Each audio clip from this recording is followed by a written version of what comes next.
I Egypten blev valgstedernes åbningstider forlænget, da vælgere stod i lange køer for at få lov at stemme.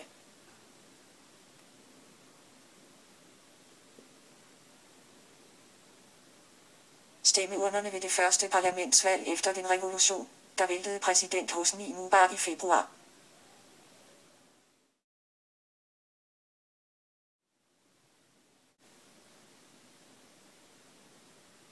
Du har nu 149 MB tilbage af dine 600 MB data denne måned. MVH timer.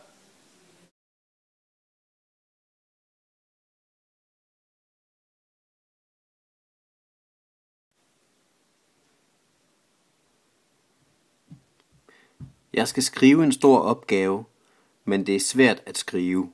Punktum. Derfor kan det være en god idé at få hjælp af et godt program. Punktum.